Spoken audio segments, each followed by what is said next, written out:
Falar com o Bruno Musa, que está chegando na nossa programação, economista, sócio da Aquavero, sempre também junto aqui com a gente. Adoro, por sinal, conversar com vocês dois juntos. Bem-vindo, Bruno. Sempre muito bom falar contigo. Bom dia. Bom dia. Muito obrigado pelo convite. Mais uma quarta-feira aqui. Vamos junto, então, comentar. Bruno, inclusive quero ouvir um pouco da sua opinião sobre esse tema, né, levantado ali, muito bem lembrado ali pelo Miguel Daoud sobre as falas de Gabriel Galípolo. Te preocupa de alguma forma, talvez ali o próximo presidente do Banco Central não ter, né, ali talvez tanta clareza do alcance do seu mandato, trazer falas ali justamente que deixam dúvidas no ar, né, sem muita clareza se é uma estratégia ou não de ser ali, né, atender os anseios do governo federal? Sem dúvida. Bom, eu estava notando aqui enquanto o Daoud estava falando, que ele fala de uma maneira sempre muito mais ponderada do que eu, e eu já acabo perdendo um pouco a paciência, porque está tão explícito o caminho que o Brasil está indo, que como ele muito bem falou, nada é por acaso. E realmente nada é por acaso. Na semana passada nós comentamos aqui, Paulo e Daoud, e todos que nos escutam, nós comentamos sobre quando o Galípolo foi aprovado pelo Senado, as falas dele.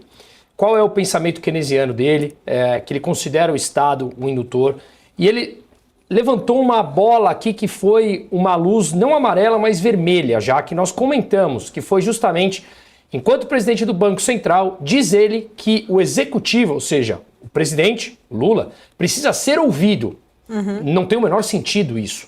Por quê? Porque se ele é uma instituição independente, na verdade autônoma, né? Porque no Brasil não é o Banco Central que define a taxa de inflação, a meta da inflação, mas sim o Conselho Monetário Nacional, como falaremos agora que vocês estavam falando. Então, como instituição autônoma, ele deveria não escutar o executivo nem ninguém, porque ele deveria ser um órgão simplesmente técnico. E quando ele faz esse discurso, já mostra claramente que ele está deixando o técnico de lado e permitirá o político entrar, o cenário político entrar dentro do Banco Central. Isso impacta, obviamente, a inflação. Ele sabe que isso impacta a inflação. Aí ele vem com o discurso essa semana, que ele acha que não tem que votar e, como o próprio Alexandre Schwartzman falou, e atenção, eu tenho várias divergências, apesar do brilhantismo do Alexandre Schwartzman em sua carreira, eu tenho divergências de como nós enxergamos economia. Ele é muito mais acredita no próprio Estado, e ele fez essa crítica contundente agora, falando da subserviência, como você muito bem falou, ao Galípolo não querer votar na meta de inflação, porque ele sabe que tudo isso que está sendo plantado não vai ser possível bater a meta de inflação. Então o que eles fazem? Alteram a meta. Assim como o arcabouço que eles mesmos desenharam, sabiam que são os números inexequíveis e mudaram no meio do caminho. Tanto é que mesmo mudando, a regra esse ano não deverá ser seguida. Então, só para eu não me alongar muito aqui, eu queria também falar, eu fiz um vídeo que é consequência disso tudo, na semana passada que está no meu canal, que é sobre o balanço de pagamentos. A gente só está falando sobre o fiscal, estamos esquecendo outros pontos que também são impactados pelo fiscal.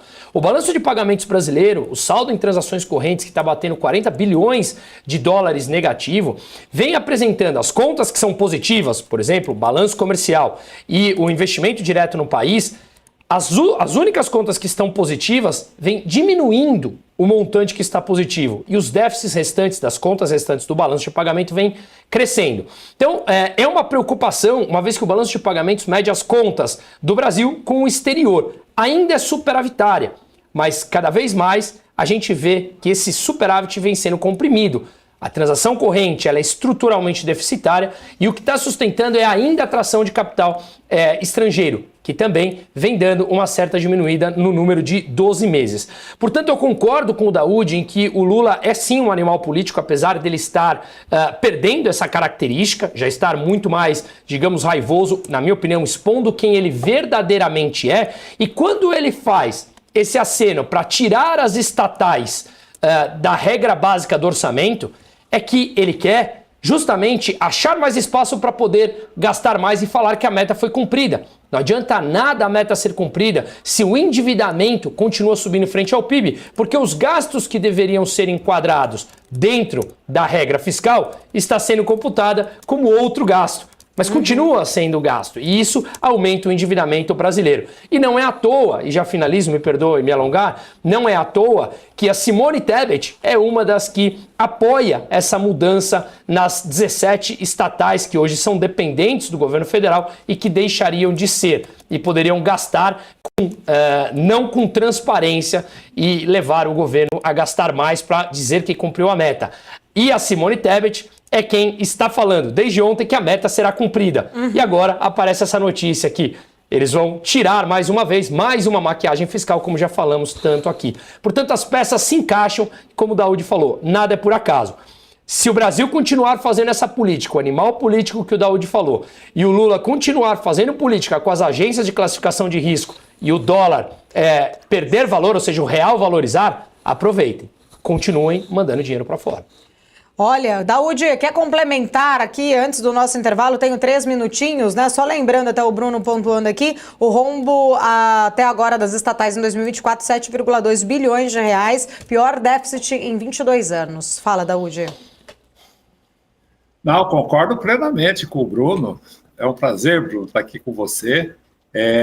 Corretíssimo, concordo. E só vou acrescentar de que dinheiro, os recursos que entram no Brasil como investimento direto do estrangeiro, é um dinheiro que não é carimbado. Ele entrou como investimento, ele está indo para onde? Para a renda fixa. Né? Ele não está sendo investido. É só você olhar os investimentos, você vai ver que esses recursos, teoricamente, eles estão sendo transformados em investimento para financiar a dívida do governo. O Brasil, evidentemente, tem segurança, isso o governo sabe, e ele já implementou a campanha 2026 com todas essas adaptações que ele vem fazendo, que, infelizmente, isso não leva o Brasil a lugar nenhum.